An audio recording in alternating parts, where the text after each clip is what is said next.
My definition of weaving is taking separate elements and putting them together in a structure. One of my favorite stories, the Greek myths of two sisters, Procne and Philomena, and I don't remember which one of them, but one of them was abducted. And I give the children's version, as I don't really tell them what happened to her when she got abducted. But she was abducted and put in a cave by a mean king. And all she had accessible were the plants and materials around her. And I think there were some sheep too. And she wove a shawl that told the story. And she gave it to a soldier who was then able to get it back to her sister. And her sister looked at the shawl and was able to tell where her sister was and what happened to her, and went and rescued her. And it's fascinating how the weaving is a language. The materials are language. The organic materials that I use reflect metamorphosis and change, which I would say is at the core of the narrative that I've been using for the last 11 or 12 years.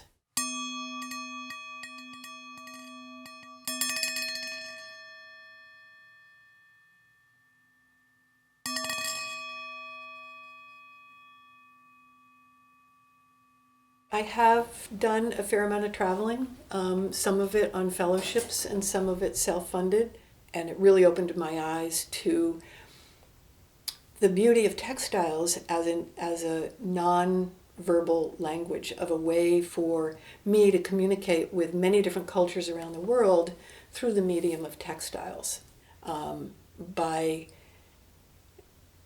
non-verbally explaining that I understood what they were doing at the loom, with a woman in India. It creates a bond, a sisterhood. I'm not just some person kind of just observing them, that I really understand, it's a common language thing. Art has been my way of, I think, surviving and staying sane. I think for me, it's been my way of navigating an often confusing world as a child. But interestingly, when it came time to go to college, of course I was in art in high school, did everything possible in high school art. When it came time to go to college, for some strange reason, and I don't know why, I didn't feel ready to go to art school. I chose to go to a 2-year college that had a very good art department. And so I went there, and when I was there, I discovered textiles. They had a visiting artist come, and she was a weaver. And for some reason, the medium of textiles fit a way for my brains and my hand to tell the story that I want to tell. And a lot of my stories are about observing nature and the natural world. And I found that by painting, I was smearing paint on a canvas, or printmaking, I was printing on paper. But with textiles, I could actually build the color pixel by pixel, thread by thread. And it felt closer to the natural world in terms of color and structure than any medium that I'd felt.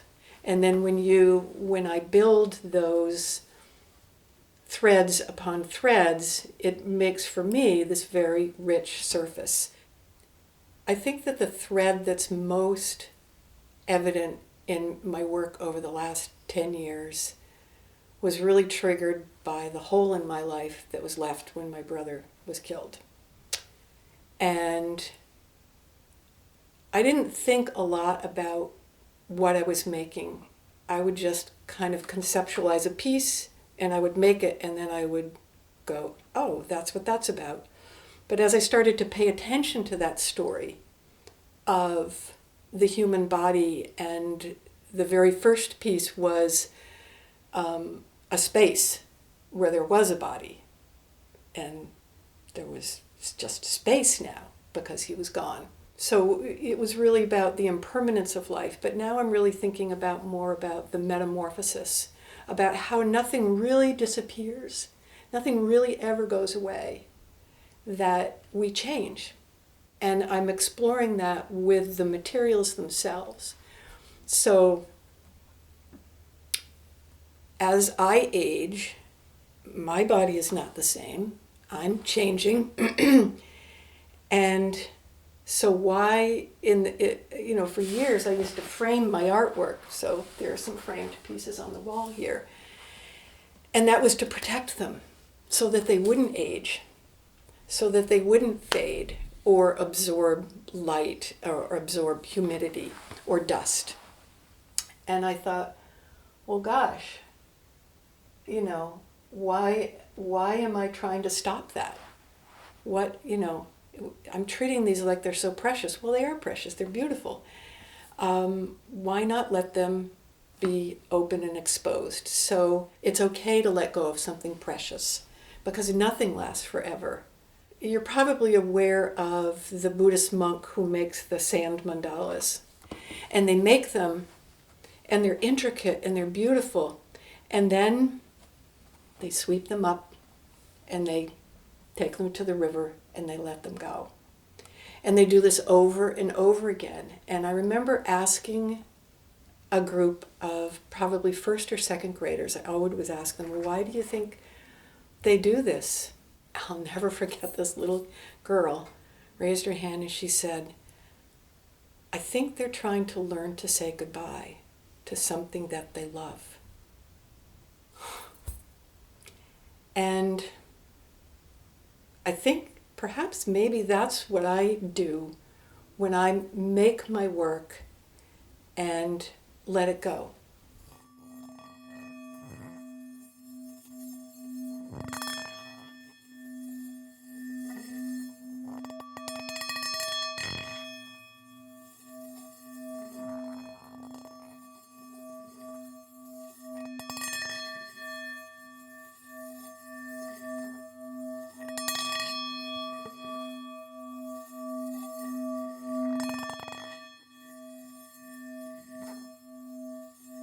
Weaving has a long kind of history metaphor as something for community, the fabric of the community.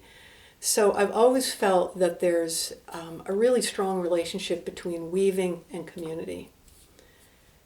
And every community art project just teaches you so much, and you have to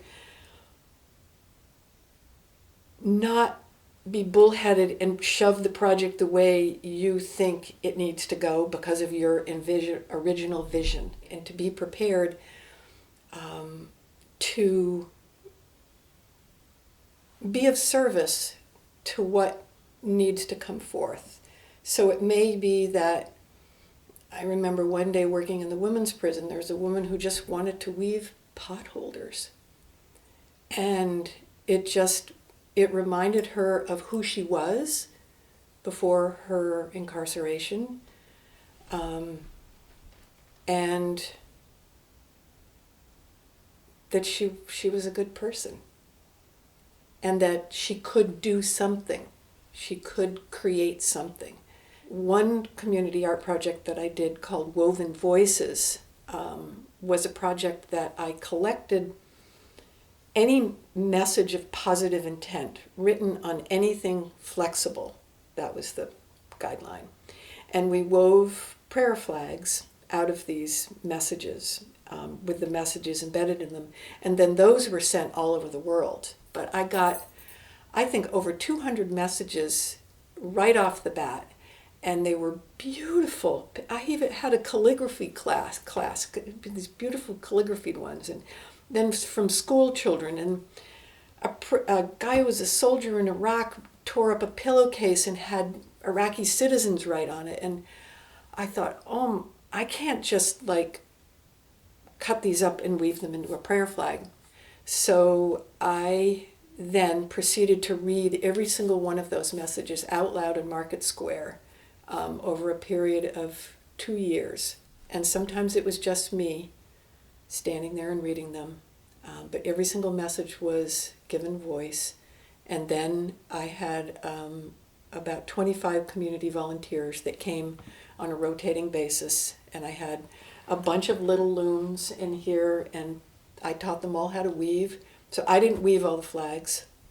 So they wove the prayer flags, and then someone else cut them up and sewed them. I had another volunteer that cut them up and sewed them. And then the deal was that if you sent a message, you got some prayer flags back, and then the rest of them we just kind of hung in random places. In a way, I had intuitively tapped into this universal longing. And it taught me that if I can do that and use that as the centerpiece to an art project, then it will have meaning for other people. It's so easy to have so many voices. You could sell this, or this is what people like, or, or that's beautiful. Make more of those. Do that again. But sit with your own work and look at it and let your body tell you. When you feel inside that it's right, then follow that. Why textiles? Why weaving? And I may have touched on this before, but I think the medium is part of the message that cloth has this organic quality, which I've referred to, the ability to change, the ability to tell the story of metamorphosis by the very material of itself, of its ability to transform and absorb light and absorb water, and its ability to transform is part of the message itself.